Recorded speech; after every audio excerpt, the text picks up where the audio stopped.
Oh yeah, we had that plugged in and it wasn't working. So we pull it out and just put everything directly in it. Okay. Let me know when to start.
Hello? Okay, I just want to start this off. I'd start this off with prayer again.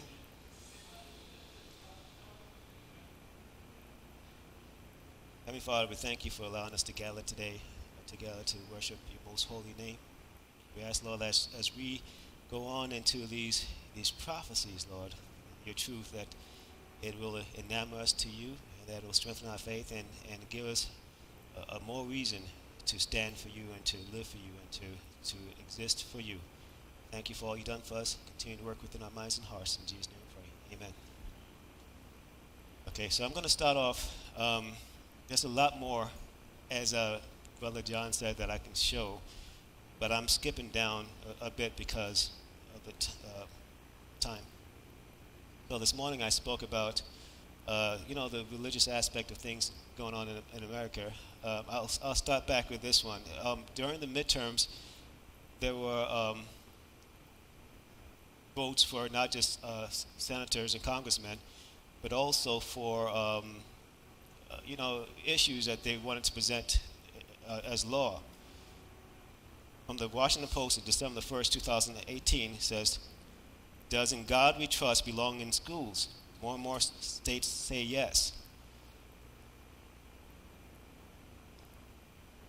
It says Florida is one of the 7 states this year that passed laws regarding permitting schools and other public buildings to post "In God We Trust." And as you skip down, you can see God images. The middle paragraph says, "These laws have emerged as some religious advocates press to expand references to God in the Bible in public schools and other public venues. Advocates of these measures were heartened by President Trump's picks. for the U.S. Supreme Court, both of whom have sided with religious interests. So, in other words, they're saying in the past these judges have actually sided for religious stuff. Okay, Kavanaugh is one that comes to mind. Some states and lawmakers have gone further, fighting to allow or require the Ten Commandments in public schools and public places. Voters in Alabama this month overwhelmingly passed a ballot initiative that permits the Ten Commandments to be posted on government-funded property. And check this out, in red it says, backers hope it spurs litigation, hopeful that the U.S. Supreme Court and its conservative majority would rule in their favor. So what they're trying to do is to pick a fight. They're saying, okay, we're going to push this whole commandment thing issue, and the Supreme Court, if they choose not to pick it up, then we'll just continue with it. There's no harm done as far as the law is concerned. If they do pick it up, there's a possibility that being that the Supreme Court is conservative lopsided, that they'll rule in their favor. So that's what's going on right now. So when we saw the confirmation of Kavanaugh, this was all what was going on in the background. This was on the evangelist's mind. We saw this a couple of weeks ago. Gingrich, she fractured her ribs 2 days after the midterms. And I'll just skim over it. If the president had opportunity to fill Ms. Ginsburg's seat because she resigns or dies, the change would be a nightmare scenario for Democrats. But in reality, it would be a nightmare for us as well. You know, I'm not political, I'm not Republican or Democrat, but it's very clear that if the Supreme Court became any more conservative than it is now, that we'd be in serious trouble. And as a matter of fact, that's where it's headed. Here's the current makeup of the Supreme Court. To the left, you see Brett Kavanaugh. You see Neil Gorsuch. To make it short, the ones that you see red under are the ones that Republican presidents have actually nominated and were confirmed, and the ones in blue, Democratic. Okay, so conservative and Democrats. But one thing you would notice here, though, is that 1, 2, 3, 4, 5, out of all of the 9 justices, 6 of them are Catholic, and only 3 are Jewish. Okay? Interesting. This is from the Great Controversies. Protestants have tampered with and patronized popery. They have made compromises and concessions with papists themselves are surprised to see and fail to understand. Men are closing their eyes to the real character of Romanism. As you look at the Supreme Court, that's evidence of that, okay? And the dangers to be apprehended from her supremacy. The people need to be aroused to resist the advances of this most dangerous foe to civil and religious liberty. This is an article that goes back to July of last year. And it's called, this is from the New York Times, it's called Mike Pence, Holy Terror. From way back there, they're saying, okay, man, it looks like Trump is going to be impeached. So what's going to happen after that? It digs into it. There are problems with impeaching Donald Trump. A big one is the holy terror waiting in its wings. That would be Mike Pence, who mirrors the boss more than you realize. He is also self-infatuated, also a bigot, also a liar, also cruel. To that brimming potpourri, he adds 2 ingredients that Trump doesn't generally possess: the conviction that he is on a mission from God and a determination to mold the entire nation in the shape of his own faith. A regressive, repressive version of Christianity. Trade Trump for Pence, and you go from kleptocracy to theocracy, okay? In a heartbeat. He makes no bones about it. He's a dominionist. And that's where we're heading, okay? A dominionist is someone who believes that a nation should be ruled by biblical laws. And there are different types. Some believe by the Old Testament, some believe by the New Testament. And they adhere strictly to it. So if, say for instance, you commit adultery with someone's wife or a husband, okay, you die. It's extreme stuff. Okay, I touched on this a while back. It says, does firing General Session change the direction of the official spiritual terms, of the office in spiritual terms? Remember, Session was the one who started the task force, the religious task force for liberty, religious liberty, freedom, and we deduced that that really meant the task force for the for the Sunday law. Okay, so that's what we came down to. Quite frankly, Matthew Whitaker, who was in office temporarily before William Barr is possibly nominated. This is what he says. New York Post, November 8th, 2018. Whitaker says, all judges should be Christians. Okay? That's what he says. There you go again. And this is from the Americans United for Separations of Church and State, November the 9th. They're calling it for what it is. Matthew Whitaker holds disturbing views on church-state separation. Okay? These are the type of people that Trump and his administration are surrounding themselves with. And quite frankly, it doesn't matter whether or not Trump stays in office or Pence is in office.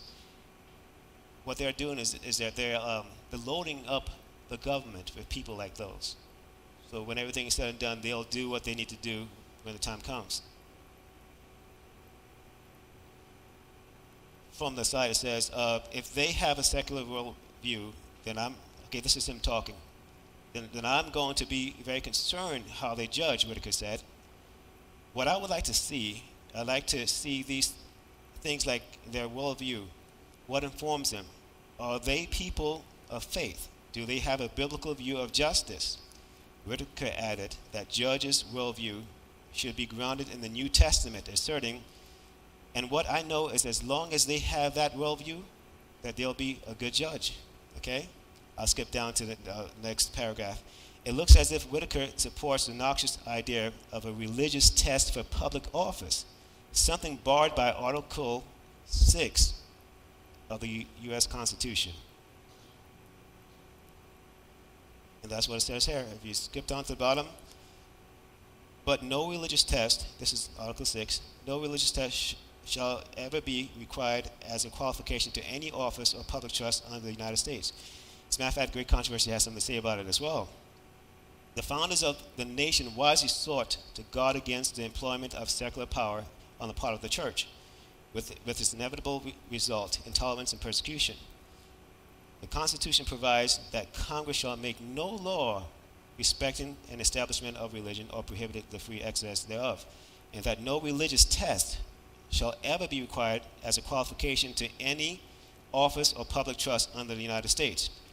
Only in flagrant violation of these safeguards to the nation's liberty can any religious observance be enforced by a civil authority. But the inconsistency of such action is no greater than is presented in the symbol. It is the beast with lamb-like horns, in profession pure, gentle, and harmless, that speaks as a dragon. So this is where we are right now. We're in the process of it morphing, okay? December 2nd, American Civil Liberties Union, they have a beef with William Barr, which is the new person that Trump wants to replace Session with, okay, permanently. Okay, so his name is William Barr, and it says here, no relief. William Barr is as bad as Jeff Sessions, if not worse, okay? This is where we're heading to, okay? From that article, it says, Donald Trump nomination of William Barr to succeed Jeff Sessions as Attorney General ought to raise alarm bells across the country. Barr is as bad as Sessions was on the full range of civil rights issues that fall with the Justice Department's peer review, and he's a long-standing advocate of expansive executive power. Okay? If anything, Barr may be more effective at dismantling the department's justice-serving mission than Sessions, because unlike Sessions, he already knows how the department works, having been Deputy Attorney General and Attorney General from 1990 to 1993.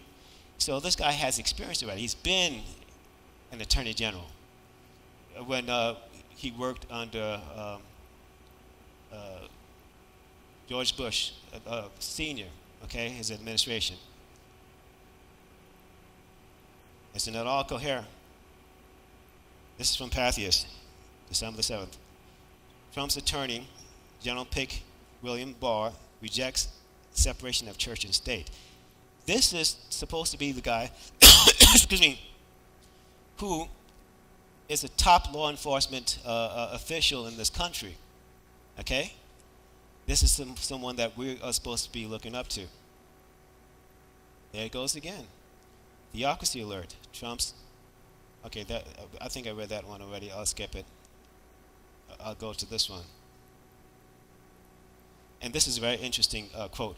It says, in a 2017 article published by the Catholic lawyer, by the way, not only is Kavanaugh a Catholic, okay, but Barr is one too. He's actually, his father was Jew. His mom was Catholic, and he's taken up the Catholic faith. And he's a staunch Catholic at that. Barr bemoaned the rise of secularism and offered an answer to the challenge of representing Catholic institutions, discussing what Barr terms as the breakdown of traditional morality. I'll skip down. We live in an increasingly militant secular age. This is him speaking.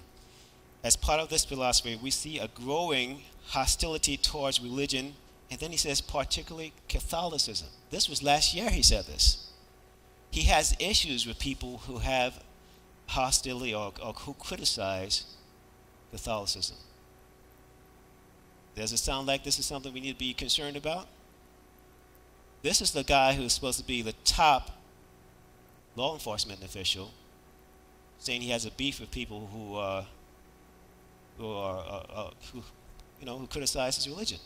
Okay. I'm going to skip over to biometric surveillance, and I think this is very interesting because you will see how some of the stuff that we've been going over fits into all this. Okay. Going back to William Barr and surveillance. Okay? There's something for us to be concerned about. American Civil Liberties Union, December 2nd, 2018. If anything, Barr may be more effective. You remember we just read that. Okay, having served as Attorney General. We'll skip further down to the next paragraph.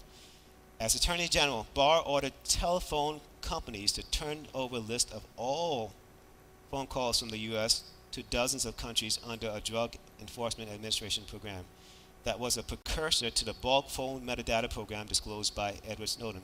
He's the one who initiated this whole spying on American thing. He's the one who started it. Do you catch what I'm saying? And this is the one they're trying to confirm into office now. He started it. And repealed, so as a matter of fact, I'll skip further down.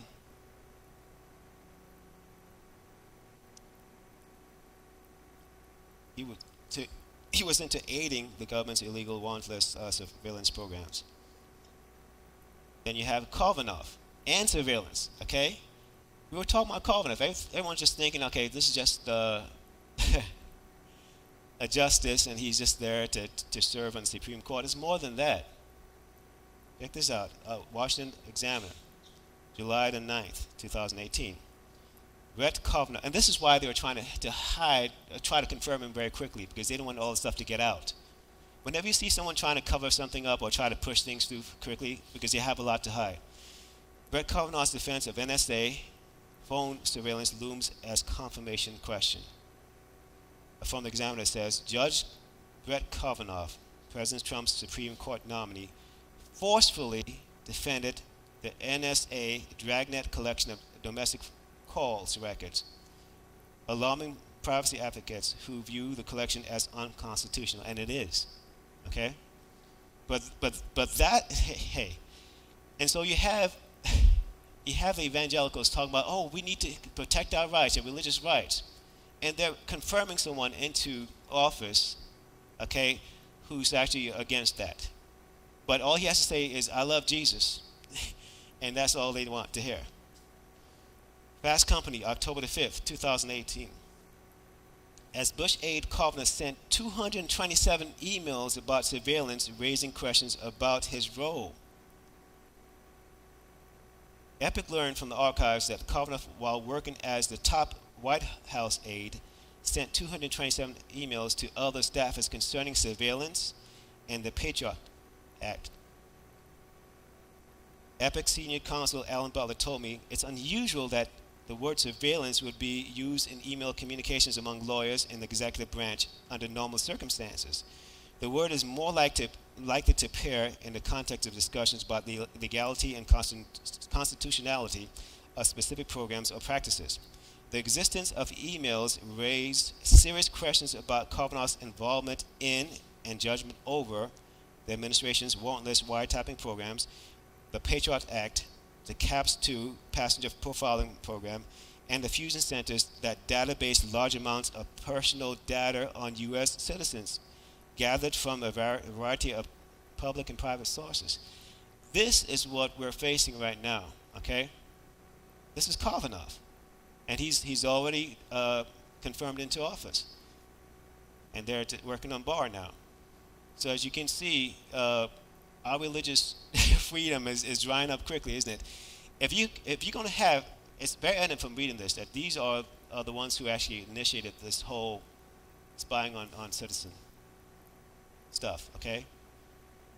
So what did they do? Instead of being upset at it, they said, okay, I'll put you back in the driver's seat now, right? This is where we are. The lamb-like beast in surveillance.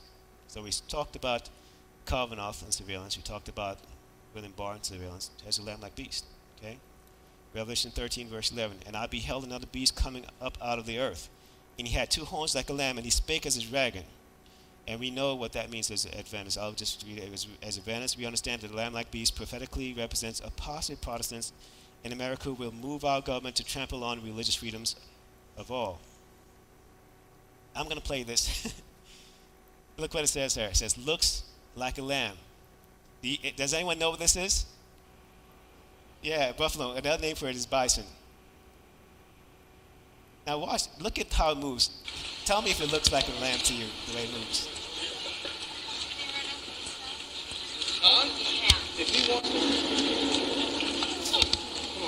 It looks nice and docile, you know? Look at it.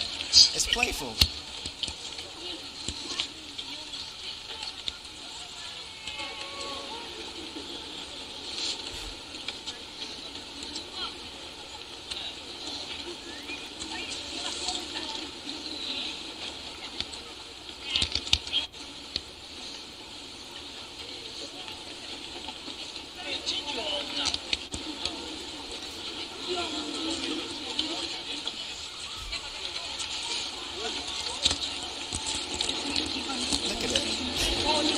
Isn't it cute?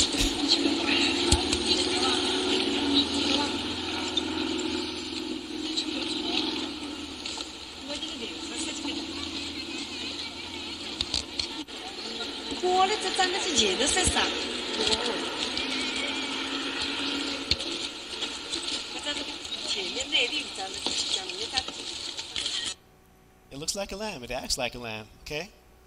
So it looks like a lamb and acts like a lamb, okay? But what about speaking? Listen to this.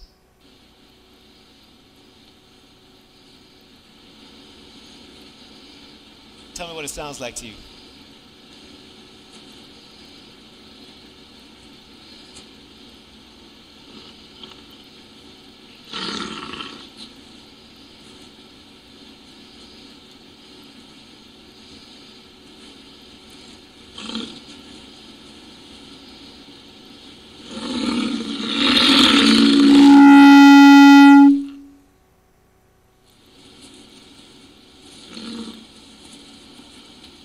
Okay.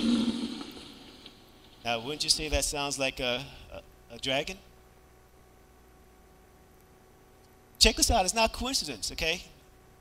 USA Today, May 8th, 2017. President Obama signs bill declaring the bison the national mammal. Okay? So that does represent the United States officially.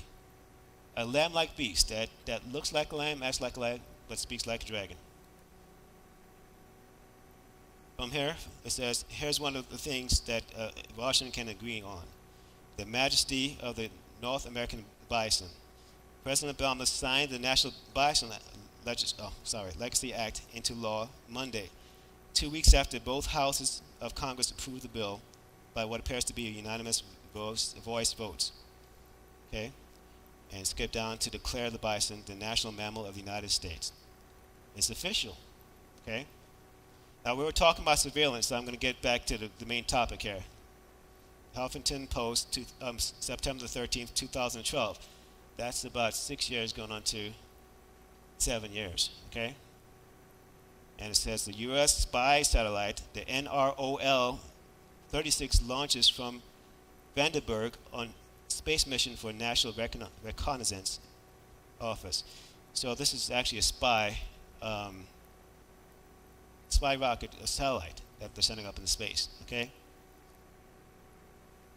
The NRO and the UL. The NRO is the National Reconnaissance Office, and the ULA is actually an organization of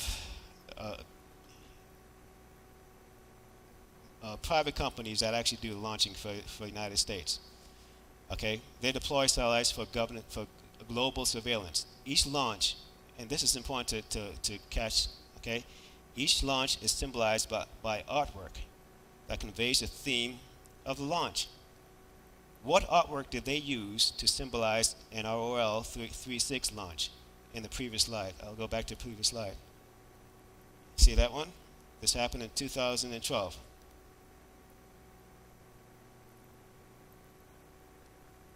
That's it. That's the artwork. Oh, okay. This one? So that was in 2012. It was a spy satellite. And so, as I was stating, every launch is represented by artwork, okay? That's artwork they chose to symbolize it with, okay?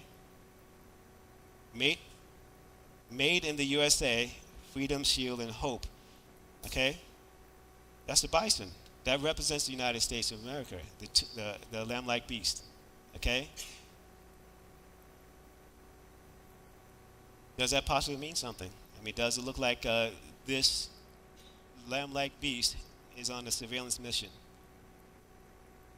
And let's go back to it. He's charging, you see?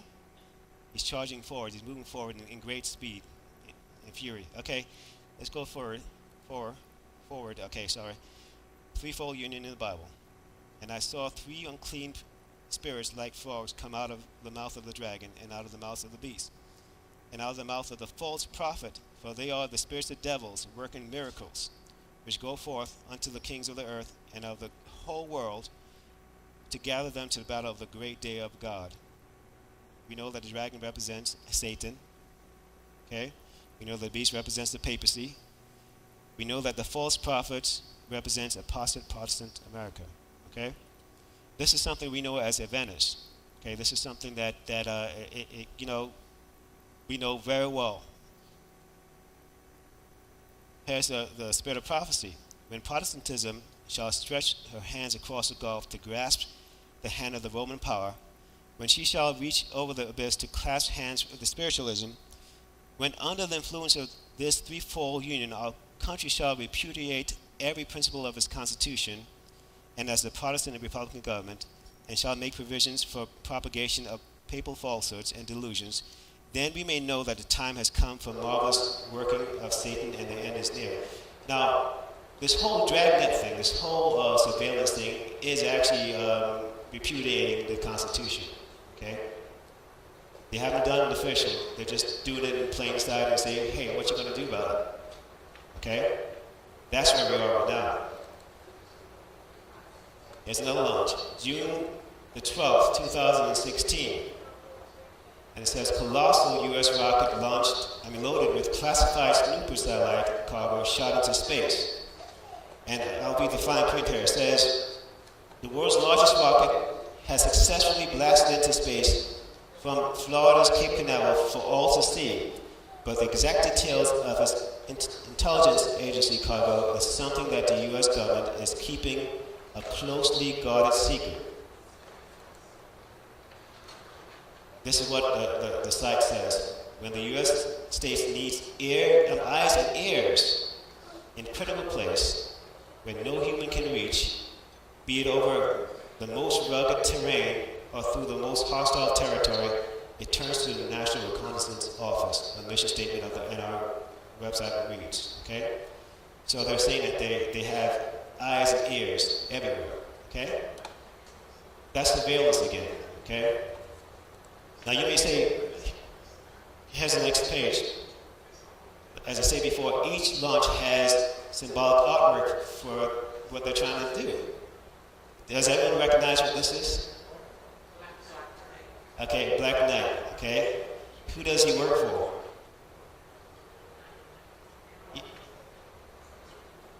He's a crusader. Crusaders fought for the Catholic Church, for the Pope specifically. Why would they have this artwork for this launch? And it's talking about surveillance. Why would they do that? Does anyone have any ideas? Yeah, they're working together. And their team, as a matter of fact, this is not convincing. I'll show you the next slide. Okay? Notice the artwork on the right. Okay? There's a post on the right-hand side. See if you can make out what that is. Okay, I'll go to the next page because it's closer. That's the artwork right there. Symbolic artwork of NROL 37 launch. Okay? Here we have the Crusader. You have what? His standard on his chest. The Crusader was a soldier for the papacy, okay? And the soldiers always carried a golden eagle as he went into conquered territories. That's what they call a standard. He has it on his breastplate. If you look at his shoulder, what is that to the right? It's a sword, but what does it look like to you? A dragon. And behind us is the United States flag. There's a closer picture.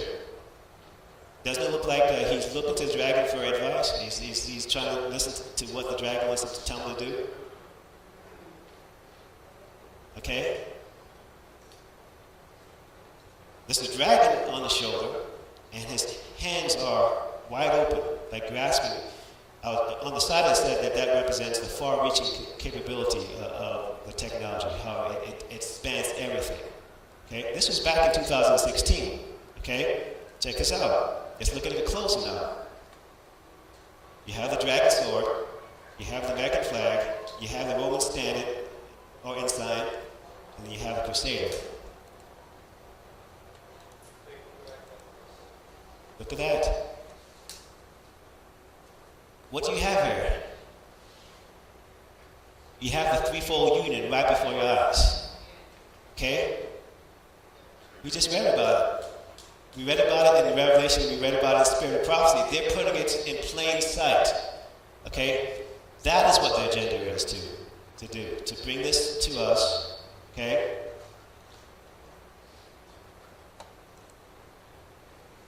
I'm going to go ahead and read it. Interpretation. Is the symbolism in this artwork familiar to us as advanced? We said yes. Can you see elements of a threefold union in it? You can see that, right? The American flag. Okay? What do you think it signifies in context of surveillance?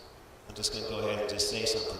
Could it be that the surveillance and biometric systems are being put into place for the purposes of the threefold union that is soon to come? They're saying we're a team. Okay? Why would the United States allow themselves to be represented as a crusader? It doesn't make any sense. Except that the United States is no longer theirs. And that's what I'm trying to show here. The United States is no longer a United States. It's been taken over, okay? As we can see in this administration. Newsweek, January the 22nd. 2018. And this is Trump again, the evangelist. Oh, we got to get Trump in to protect our rights as Christians, right? What does he do? Real ID. Trump administration enforces new identification cards to combat terrorism after a 13-year delay. Okay, so Bush Jr. didn't do it. Okay, Obama didn't do it, but he's the one who's doing it. Okay, so everyone is thinking, oh, I'm protecting my Christian rights. No, you're not. You're doing the opposite of that, and that's what's happening right now. I'll skip down to the bottom. Oh, by the way, I'll just say this. In order to make any flight in any airplane, okay, you'll have to have a real ID by October 2020. Okay? If you don't have one, you won't be able to fly, period. And what does the real ID have in it? It has a facial scan image of you. Okay? Because when they do that, they put you in the database. And some of them actually have RFID chips too. Okay, which is actually like a radio chip that is very thin, that when it passes through some kind of a machine, it reads your information, okay? What was that?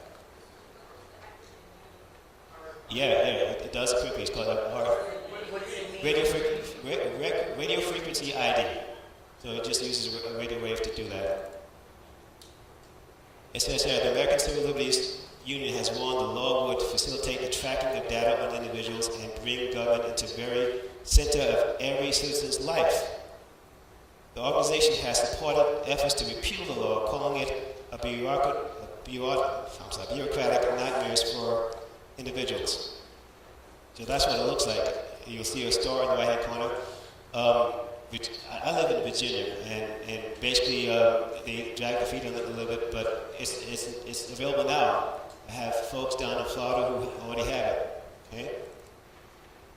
And I'll read it. It says, this is from Travel Savvy, which is a traveling website about trips and travels. It says the Department of Homeland Security will begin implementing Real ID enforcement at U.S. airports in January 2018. By October 2020, every air traveler will need a Real ID compliant license or another acceptable form of ID such as passport. But check this out. If you go to get a passport, you're getting something with a chip in it. Okay? So there's no way around it. They want to know every single last detail about you. Imagine this, you drive around with your ID or your passport, and just by, imagine going to the airport, they know that you're there. They have the information because you have the passport on you. They know it.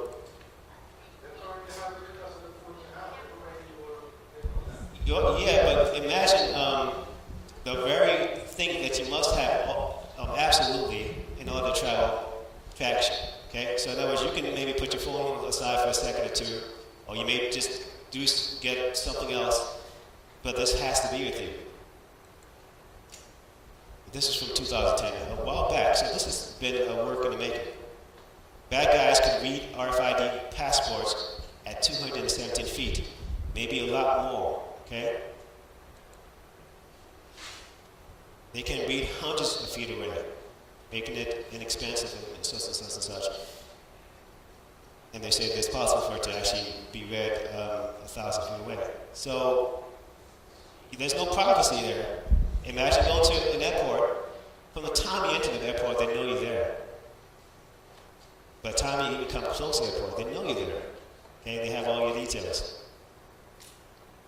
RFID chips looped from 66 meters. U.S. military can maybe read the thing at 80 miles. Do you see what I'm saying? And this is surveillance, and this is unconstitutional. But no one has managed to stop it, so that's where we are. And we have to realize that we're all in it right now as we speak. So it's about us having our faith and trust in Jesus. That's what it comes down to. Even on this page it says, theoretically, it can be read from a maximum read range of 317 miles.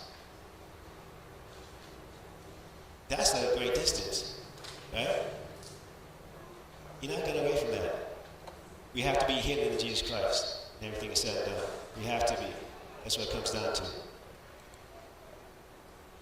Now, on the face scanner, it started in Orlando. It says airports expands to all international travelers. Detroit, November 30th, 2018, Delta to roll out facial recognition at Detroit Metro Airport. The Washington Post, officials unveil a new facial recognition system at Dulles International Airport. Okay? The Washington Post, September 15th, 2018, facial recognition scanners at airports raise privacy concerns. And this is what it says. At a dozen U.S. airports, customs officers collect photos of travelers' faces when they land in the United States. At 15 airports, including Atlanta's Hartsfield-Jackson, Chicago's O'Hare, and Dulles, cameras do facial scans of travelers before they leave the country. Facial recognition has been used in more than 3 million instances by Customs and Border Protection since June 2017. CBP says the program will expand to all U.S. airports with international service. So it's not just going to be one airport or that airport. This is travel everywhere, okay?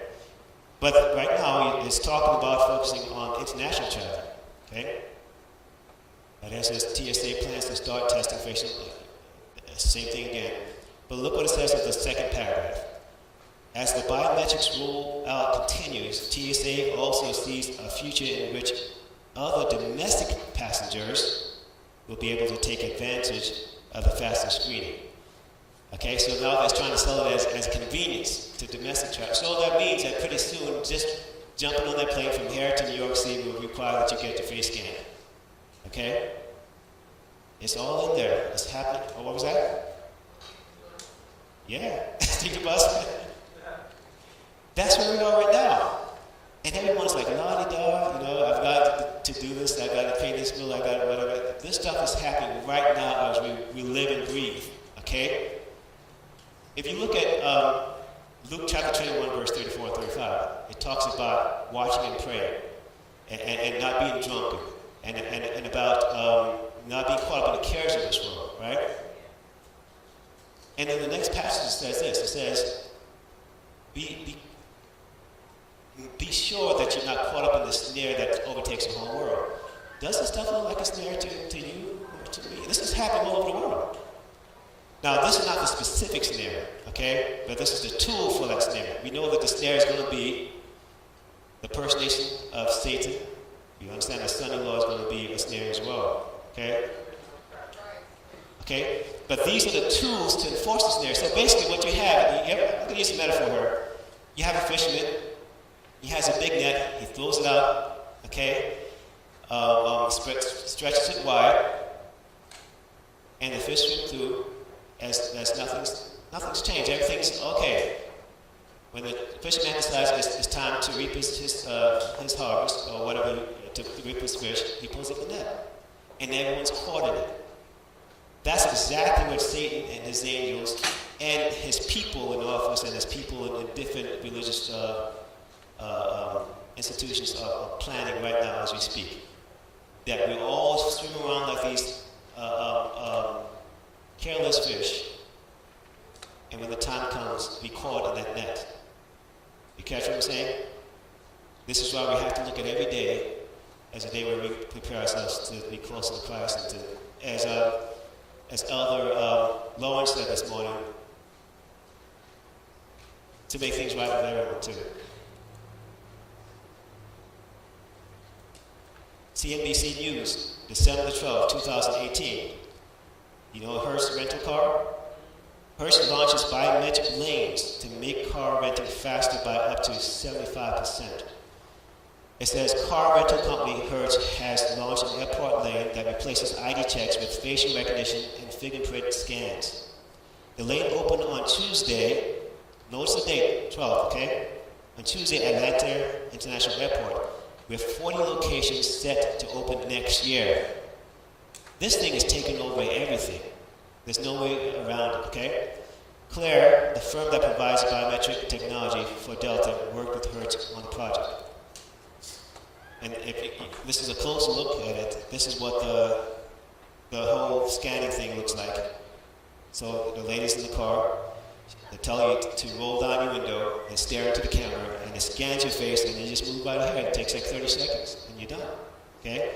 Convenience for your what? For your privacy. Yeah.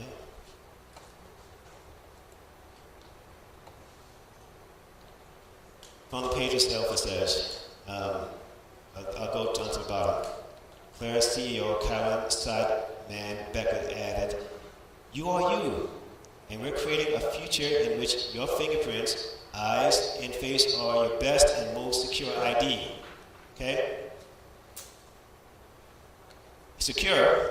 Secure in whose hands? That's the question, right? Next page. Science Daily, April the 16th, 2018. Face recognition technology that works in the dark.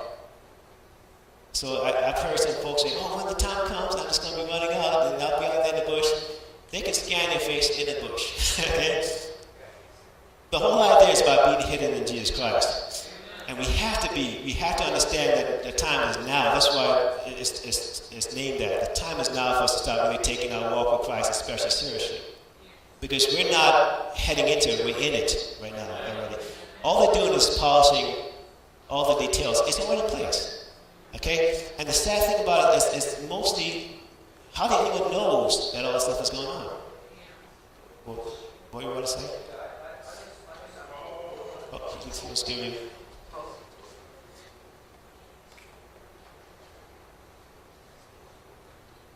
No. I got it right.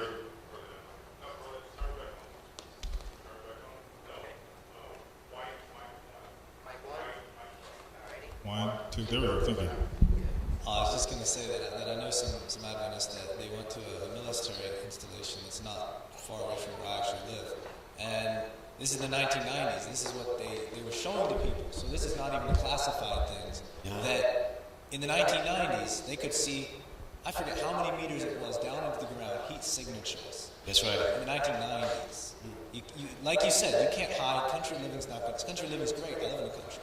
But it's not going to save you. It's Jesus Christ. That's right. And that's where absolutely. It needs to go. Absolutely. But just to clarify that, the Lord says at a certain point we ought to leave the city. But some people are putting the carriage in place in front of the horse. Okay, we have a mission. The three angels' message. That's what we're supposed to do. We're supposed to let people know about the truth, not to just run up into the mountains and say, "Oh, I'm hiding so no one gets me." Oh, they're going to get you if they want you. You catch what I'm saying? So it makes sense to be prepared when we go up there. That we have done Lord's work and we go up there and we disobey the Lord. Exactly. The Lord will hide us. As a matter of fact, Psalms 91. You catch what I'm saying? That actually is a prophetic scripture.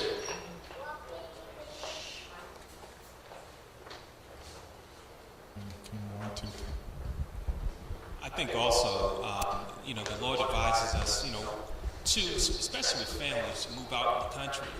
But see, the thing about it is, our neighbors in the country should know who we are, what we stand for. You have the same obligation that you would have living in the city as you would have in the country to spread that message out in the country.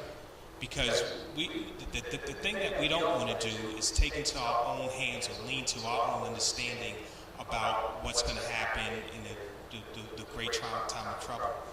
God will give us our instructions at that time, and He will lead us to where we need to go. In the meantime, or in the interim, we need to still spread our neighbors wherever we are should know what we stand for, because we should be reaching out to them. Very, very, very true. And God has not given us the spirit of fear, but of love and the power of the sound mind. And if you look at Revelation, it says, who's going to be among the lost? Those who are fearful. Okay? So we just got to realize that if God said that all this stuff would happen, and it's happening exactly the way He says it's going to happen, okay? Then that means His promises are just as true. He says He's going to take care of us if we trust Him all the way. NBC News, July 8th. Smart technology sees through walls to track and identify people. Now check this out. This isn't facial scanning. This is posture scanning. They can tell who you are by the way you walk. They can tell who you are by the way you walk. That means you can be hidden in some cabin somewhere and they'll see you moving around. Oh, that's Raphael. But you know what? If the Lord is with us, He's going to take care of us. That's the whole point.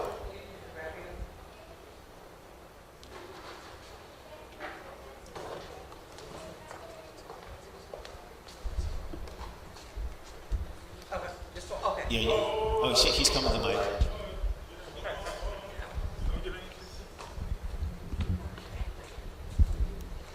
Okay, I saw it several months ago where China has developed the face recognition. So what had happened was this news person was acting as if he were a criminal. So what they did was they had his image, face recognition. Not only did it go to all law enforcement stations, but it then was on the bulletin, the electronic bulletin boards that you see. So everybody could see it. So that's already been developed. It was just something that he was showing, whereas there's no place to run, nowhere to hide, because once they have the individual that they're looking for, they're going to be able to send it to all stations, and then the large electronic bulletin boards that you see that you think, oh, this is nice advertising, your image is up there. Very true. And I think it's in China, I'm not sure if it's China or North Korea, for those people that I think it was shown with John, where if you are a debtor and you haven't paid, China, and your face goes up on the bulletin board as a person who is in trouble because of the fact that you can't go anywhere, you can't do anything, and once you've satisfied that debt, it doesn't get reversed. Yeah. So it's already in place in China. And that's a very good point too, because basically what's happening in China is exactly what's happening here, except they do it. They don't hide it. They say this is what we're about and that's it. But in the United States, they cover everything. Okay? And the sad thing is most people are living their lives not having a clue that this is all going down. But it is. It's just amazing what technology can do these days. And the thing that I'm more bothered about is the things that we don't know about, don't have any idea about.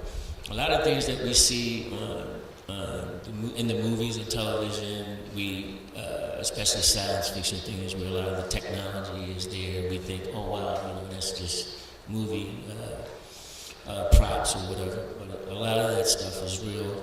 I've been privy to experience some of the technology forms that they have as far as the holographs and grams that they have, where they can actually spot someone. They can tell what disease or injured part of your body, on the inside of your body that you might have as you're walking down the street or whatever.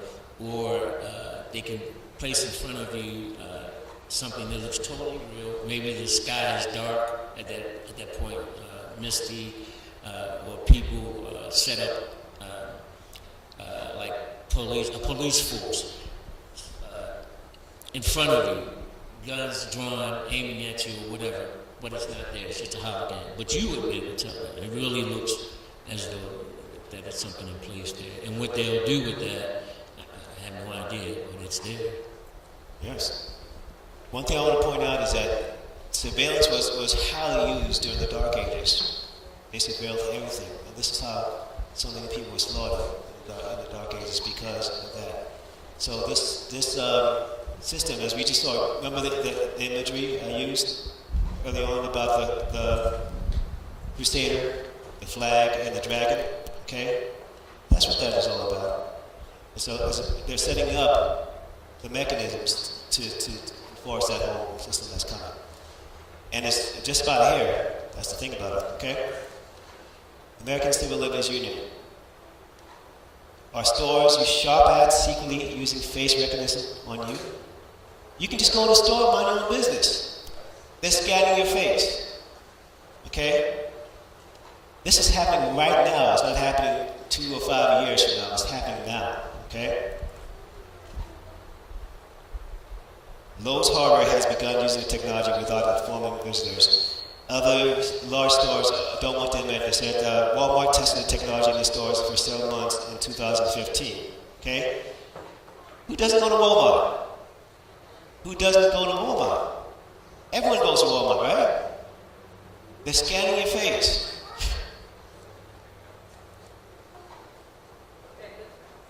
What was that? Okay, now I'm talking about 5G. Internet access. Okay, this is something that's coming out.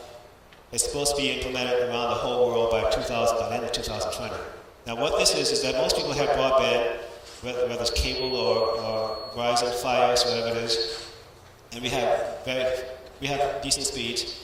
This is going to be many times faster, except it's going to be wireless. And the whole unit, a cell tower, is portable. It's about something that I can just carry, just casually from here to there. And it's designed this way because for the other setups, you need to have a lot of infrastructure in place for it. Okay? But imagine having something that's very portable and extremely fast. That means you can go out to the bush with it, you can go out far into the country with it, you can go out to the third world countries. Everyone's going to have internet access now. Okay? But there's something much more sinister than that. The speed, the bandwidth of this technology is going to make it so that the surveillance systems that we have now will be much more effective than they were before because you'll have all the throughput. One, there we go. Okay. Also, speaking about 5G, I just heard this report yesterday. So, the 5G means fifth generation. And with fifth generation technology is that, they're selling it as that you are able to download and stream and download movies and watch movies very quickly. But the other side of it, they're not telling you is the capability to not only can you download stuff, but they're able to track you and see what you're doing continually when you have that 5G. It's so improved. I mean, they're really pushing the envelope on 5G. And as Brother Raphael just said, this country, but also they're offering it to all around the world, some of these third world nations, so they can make sure there isn't that the whole earth is enveloped in this technology. Exactly. And just like the facial scanning at airports, that's already, it's starting to happen all over the world too. These things are happening simultaneously, okay? So it's not something that's in the controlled environment. Has anyone, back in the 80s or 70s, you had these movies where aliens invaded the earth. You guys ever seen stuff like that? And you might have one guy with a big brain and a big vat of liquid and he knows everything. That's what 5G is all about. It's connecting everything to the point that it knows everything. Why? Your smart TV, your Fitbit watch, okay, your phone, okay, you name it. Everything. It's called Internet of Things. Every device, your toaster, your refrigerator. What was that? One thing that a lot of us aren't aware are those the surveillance, those little bulb things. I'm surprised I don't see them in here, but in a lot of churches, everywhere that you go, you see the little dark bulb things, the surveillance cameras. They do a lot more than what we know that they do. Exactly. A lot more. Yes.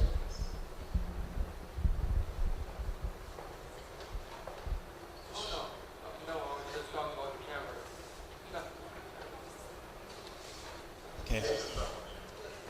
I'll go into a little bit more detail. It says 5G networks will bring a whole new array of opportunities to the security industry. The faster and more robust network will mean more connected and autonomous devices and systems. as well as better quality images and faster streaming. Okay? So a lot of times you'll watch the news and you see someone try to break into a bank or something, and you'll see some pixelated black and white video. It's not going to be anything like it's going to be like crystal clear. Probably like 4D quality stuff streaming now. As well as better quality images, faster streaming. Video surveillance and Internet of Things are tied together. Okay? The full potential of smart cities will be unlocked by 5G networks and small cells. Notice what it says, smart what? Cities. This is why the Lord told us when everything is said and done to get out, and also our prophet, get out of the city, okay? Why? Because that's where all the action is going to be. And God wants us to be safe. We know the structures come to the cities. Here's the diagram. 5G, everything will be connected and monitored in real time. Okay? Smart wearables, the Fitbit, okay? Water quality is going to be monitored. Smart cars, they'll be able to tell what's going on through the whole network, what's happening in the car in front of them and stuff. Smart mobility, smart parking, e-health, traffic priority. You can get through traffic if you have authority to do it. Security and surveillance, smart grids. And this is apps beyond imagination. That's what's coming our way in a very short time, okay? Is that? So, even as this is an amazing thing, but we deal with a society that's dealing with what they call AI, artificial intelligence, and they are putting all of that stuff into this stuff. So much so, a question was asked this week. They're working very diligently to use AI to be able to make ethical decisions on who lives and who doesn't live, especially in the medical community. So even as we're sitting here in bliss, I'll just leave it at that we really need to understand that as we talk about this technology, and I'll give you the acronym for SMART. Does anyone know what SMART really means? And I'll say this, and people are like, yeah, okay. No, this is what SMART really means. It's surveillance marketed as revolutionary technology. It's surveillance. So it's very interesting that this week again, that vitamin water, they have a contest for $100,000 for an individual to go a full year without their smart device or the smartphone. That's right. So all I'm saying is, just consider 10 years ago, before smart ever came into existence, nobody would even care about it. But now it's a crutch now. We use it with everything in our lives. We use smart technology supposedly, and now we come to the point where we can't live without it. There you go.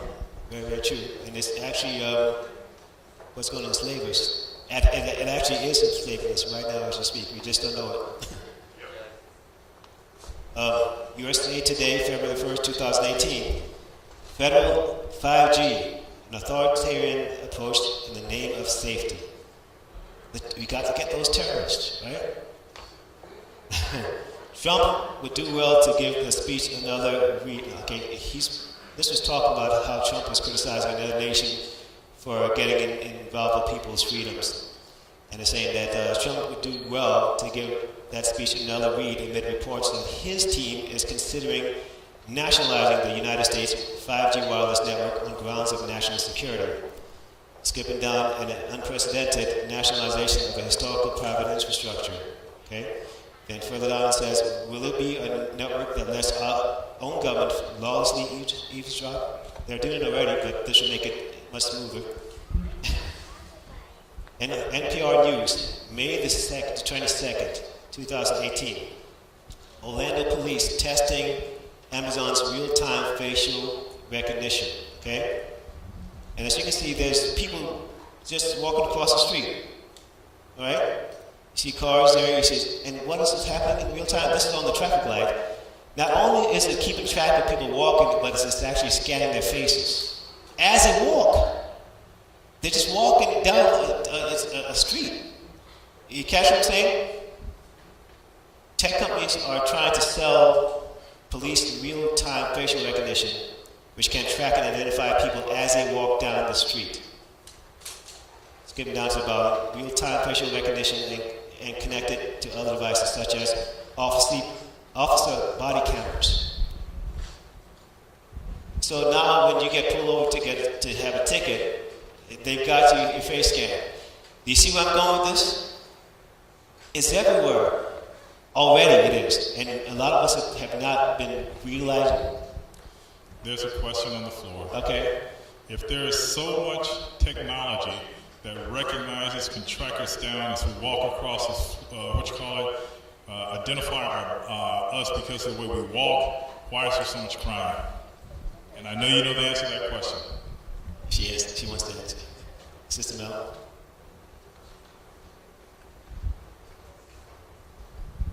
I don't know if it's really an answer, but how else to draw everyone in by scaring you half to death? So if you don't address it, even though you have the technology to do so, you can't build up the hype if everybody, knows that there's something that can correct the situation right away. 9/11. Was that really something that was planned, or was it something that just happened? So, yeah, I asked the same question. My question would be, I live in Baltimore. I'm trying to figure out, okay, so what is it that, we have so many shootings, so many this, so much of that. Why couldn't that be, intervened? Why would that? Same thing with the terrorists, supposedly, which mostly are homegrown. So why is it, the borders and so forth? So they have to get the hype for those who are ignorant enough and who have, demons that are, working on their emotions, their hatred, and their bitterness, blinding them so that they can accomplish what they want. That's just. Yeah, and I have a theory that they just don't want to let people onto the fact that they have this much control. If you notice, whenever there's some mass shooter, they always get that person. Oh yeah. Okay, they can get them with the technology they have now. They can get them within a couple of hours. Right. But sometimes. But if you would stop it, Yes. how would you be able to then get the hype that we need to put something in place? So let it go play out. What is it? A few bodies. You're expendable. That's what we are. We're expendable. So why not? Sounds like 9/11 and Patriot Act that has never been taken off the books. Right, now the Freedom Act that nobody knows about that's in place now. But, yeah, we're told explicitly in the Bible that there's going to be, madness, essentially, and people will wax worse and worse, and we're told in the spirit of prophecy this will happen. But just like you said, the other reason is false flag things are real.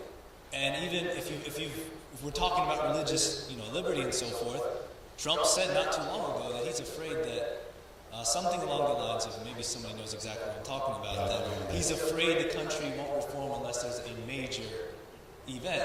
Now, what does that look like? Sounds like something that needs to be manufactured. Exactly. And it's the thing with guns, whether you like guns or not, if they ban guns, the Constitution protects on the Second Amendment.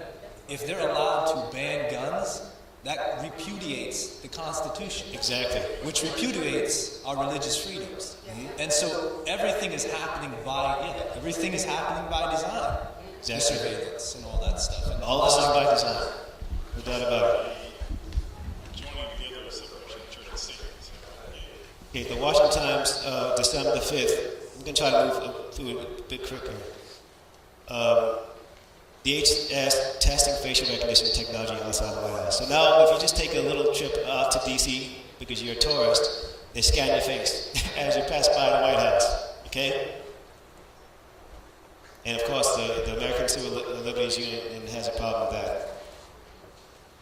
This is what I spoke about a couple of weeks back, no, actually about a month or so ago. Hartford Current, May 31st, 2016. License plate scanners nabbed thousands of drivers in Connecticut. This is a portable system, okay? The high-tech cameras mounted on some cruisers can scan as many as 1,800 license plates a minute and instantly run them through databases. So that means someone's out in this cruiser, you're just driving down the highway, minding your own business, and they said, okay, Ralph Field just passed by, okay, at such and such a time, at such and such a speed and such a rate, okay? So that works out to be about 30 license plates per second. We're not just talking about scanning, we're talking about bringing up the information of the driver who's driving as well. You catch what I'm saying? This is from Quartz, November 9th. The DEA and ICE are hiding surveillance cameras in streetlights. Okay? The DEA, the Department of the Drug Enforcement, and the ICE, which is the immigration,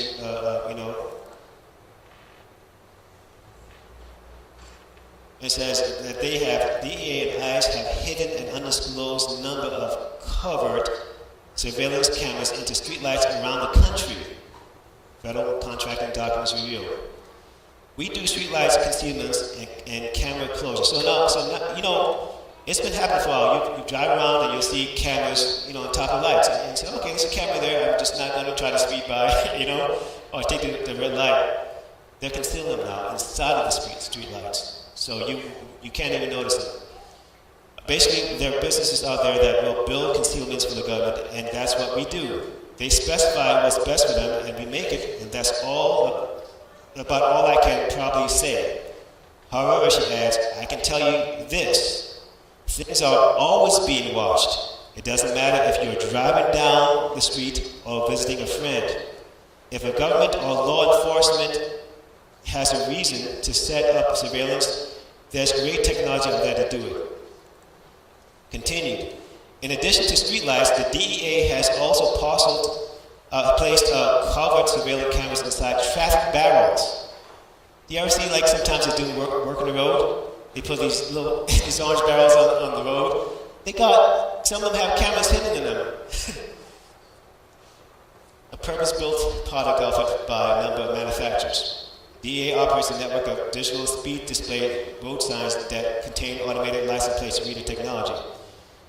It basically has the ability to turn every streetlight into a surveillance device, which is very Orwellian, to say the least.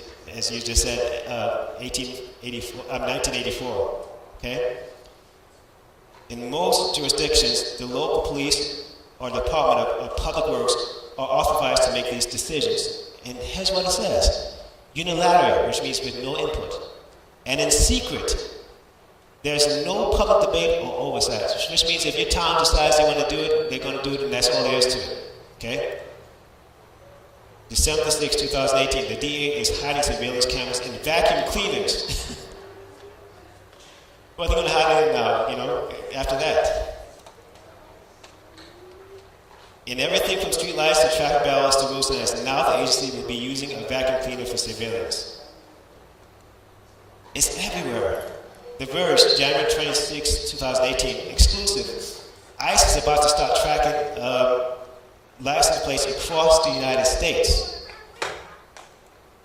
The Immigration and Customs Enforcement Agency has officially gained agency-wide access to a nationwide license plate recognition database. According to a contract finalized earlier this month, the system gives the agency access to billions of license plate records. Now think about this.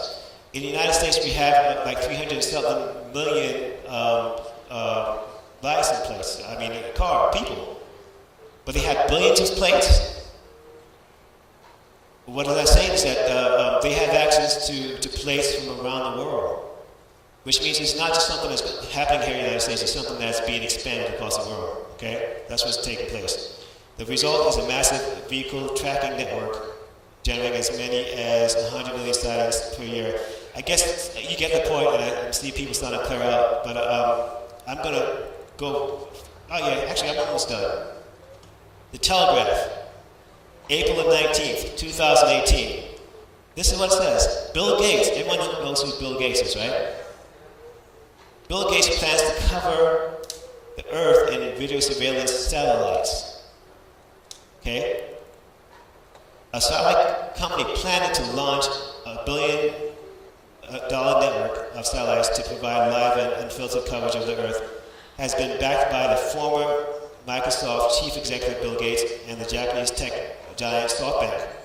The tech leaders are backing Earth Now, which plans to launch 500 satellites to cover Earth's atmosphere in video surveillance and provide live video feedback with only 1 second delay. They're scanning the entire planet in real time. And all this stuff is happening right now. As a matter of fact, that's an old article. It goes all the way back to April the 19th. That's where we are right now. Okay, so we were talking about this, okay? Luke chapter 21, verse 34 to 36. It talks about, it says, for a snare shall it come. Okay, well, I'll read it out. And take heed to yourself, lest at any time your hearts be overcharged with surfeiting and with drunkenness and the cares of this life. And so that day, that day comes upon you unawares. For as a snare shall it come on all them that dwell on the face of the whole earth. Watch ye therefore and pray always, that ye may be accounted worthy to escape all these things that shall come to pass, and to stand before the Son of Man. We know a snare is a trap. Wouldn't you say that these things that we're talking about are traps? Okay? What could this mean? It appears that buying and selling will not be the only problem facing God's people in these last days. Will our mobility be restricted as well? Imagine this. Okay, you're not in the system. You jump on the highway with your car. Automatically they know that you got in the car, in the highway, because your license plates are scanned. Oh, next thing you know, you see flashing lights behind you. Okay, they pull you over. Why? You're not in the system. Okay, well, you have your cars with you, and just happen to walk into a department store. They scan your face because that's what they're doing everywhere. Oh, by the way, that person is in a database as someone who has something against them. Go get it right now. As a matter of fact, Brother John had mentioned, that was actually Sister Mel had mentioned about the Chinese surveillance. There was one instance where they had a large game, 40,000 people in a stadium, and they had surveillance cameras there. They were able to go amongst those 40,000 people and pick up the guy that they wanted, smack in his seat in the surveillance in the stadium. That is where we are now. So is it now the time for us to be prepared to unite our hearts and to prepare messages? What I'm trying to say here, I'm showing you all the mechanisms here and all that's happening right now in real time. But the real issue is our heart. It's my heart right. It's your heart right. You catch what I'm saying? Are we prepared? We see the snare that is being set for the entire planet. We're seeing it being, not even put into place now, we're seeing it being polished to be used, okay? The question is, will we be ready? What are we currently facing? And this is from Christian Service, Ellen White. She says that the work which the church has failed to do in a time of peace and prosperity, she will have to do in a terrible crisis under the most discouraging, forbidding circumstances. Would you say that the time for us to do his work is now? When are we going to do it if it's not now? We have to do it. And we have to let, especially the work of the Holy Spirit, take hold of our hearts. You understand? What do we need to do? This is Review and Herald. Oh, I'm sorry. Go back. And this is White speaking. There are many who are at ease, who are as it were asleep. They say the prophecy has foretold the enforcement of the Sunday observance. The law will surely be enacted. And having come to this conclusion, they sit down in calm expectation of the event, comforting themselves with the thought that God will protect his people in the day of trouble. But God will not save us if we make no effort to do the work he has committed to our charge. We must be found faithfully guarding the outposts, watching as vigilant soldiers, lest Satan shall gain an advantage which is in our duty to prevent. We should diligently study the Word of God and pray in faith that God will restrain the powers of darkness. But as yet, the message has gone to comparatively few, and the world is to be lightened with his glory. The present truth, the commandments of God, and the faith of Jesus has not yet been sounded as it must be. There are many almost within the shadow of our own doors for whose salvation no personal effort has ever been made. We are not prepared for the time when our work must close. That's in 1889. Over here it says, the secret of our success in the work of God will be found in the harmonious working of our people. There must be a concentrated action. Every member of the body of Christ must act his part in the cause of God, according to the ability that God has given him. Then she says, we must press together. See, that's key. It's not going to happen if we're just doing things on our own. We have to press together as a family. We must press together against obstructions and difficulty, shoulder to shoulder, heart to heart. She's speaking about the people who will make it in the last days, okay, in the end times. Not those people who said, okay, I don't want to get it. Those people who press together, shoulder to shoulder, say, I'm going to do the Lord's work, regardless of what happens, I'll be the ones who are going to make it through. That's the irony of it. Those folks running away from it are not going to make it. There must be no exalting of self. What have any of us that we did not receive from Christ? We must love as brethren, revealing our love by helping one another. We must be pitiful and courteous. We must press together, drawing in even cords. Only those who live the prayer of Christ, working it out in practical life, will stand the test that is to come upon the whole world. Okay? Soon grievous troubles will arise among the nations, trouble that will not cease until Jesus comes. As never before, we need to press together, serving him. So pressing together means not just saying, okay, I'm going to hang with you. Press together in the work of the Lord and gathering comfort and gathering strength from each other in the process. Who has prepared his throne in the heavens and whose kingdom ruleth over all. God has not forsaken his people, and our strength lies in not forsaking him. So this is one of the verses I really love from the Bible, Isaiah chapter 57, verse 15. It says, For thus saith the high and lofty one that inhabiteth the eternal, whose name is holy. I dwell in the high and holy place with him also that is of contrite and humble spirit. God is telling us who's going to be there, who's going to make it. Those people who are contrite, who's humble. If I've done something wrong to you, I'm going to apologize. You catch what I'm saying? And everything you say to me is not going to let me jump off at you because I'm going to be humble. Daniel 12, verse 13, and they that be wise shall shine as the brightness of the firmament, and they that turn many to righteousness as the stars forever and ever. So I'm going to leave it at that. So, as you can see, there's a lot of stuff going on right now. Okay? It's happening right now. It's not happening a year from now, 2 years from now. We're in it. We're actually in it right now. So the question is, what are we going to do about it? The enemy knows this, and so what does he do? Women ordination, the Trump show on TV, all the, reality television, all these things to distract us from the fact that the curtain is closing. If these things don't sober us up, then I know what else will.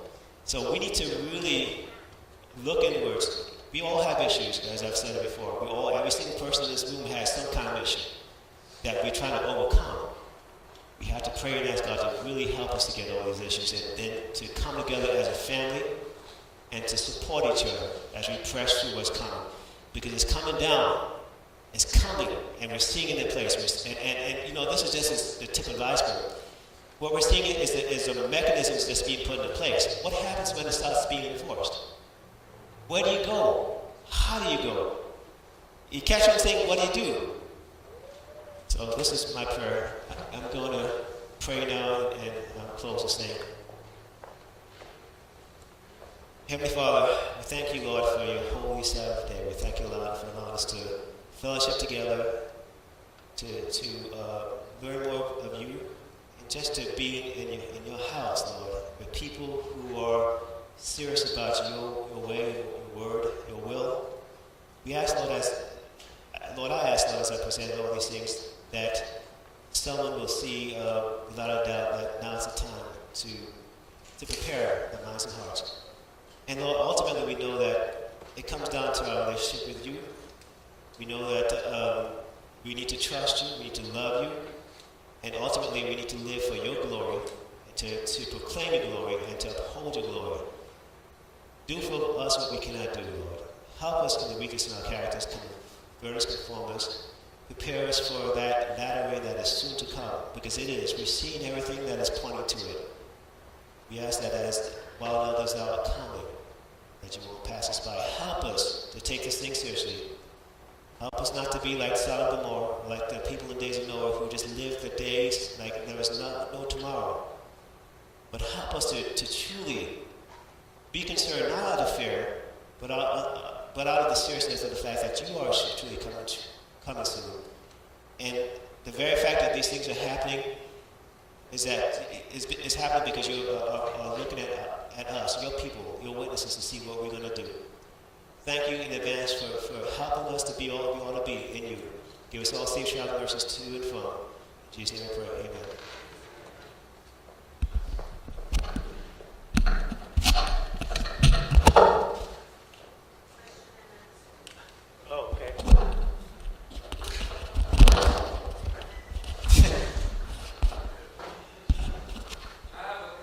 Yeah?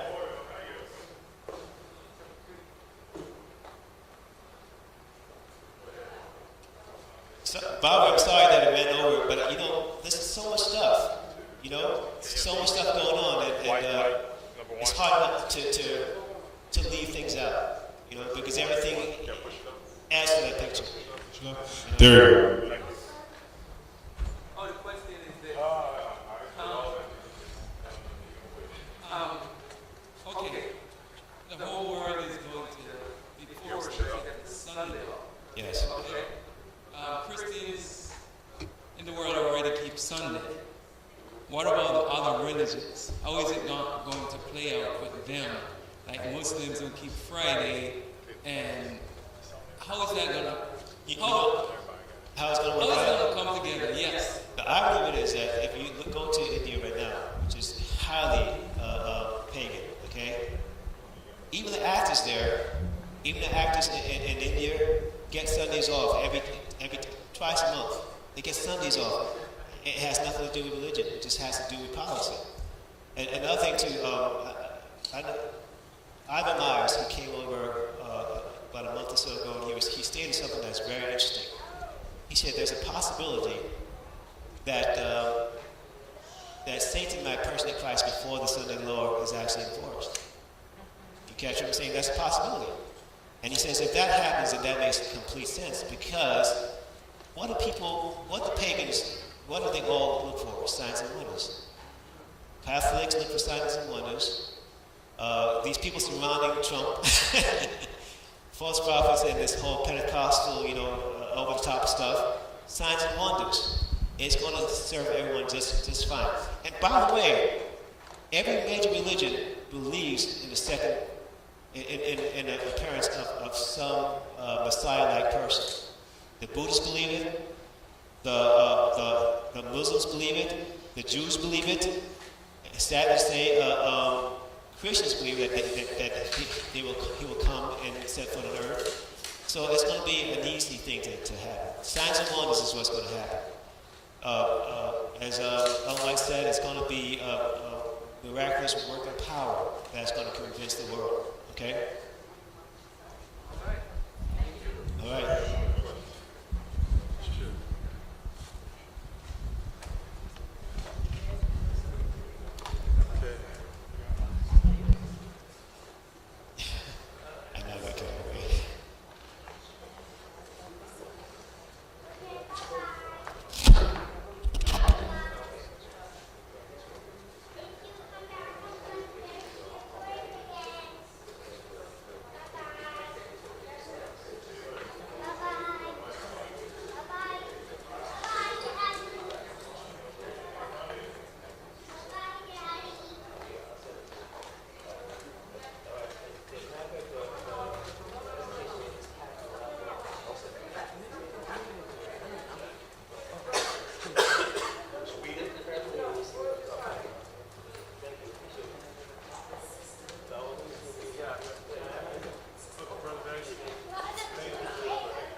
So what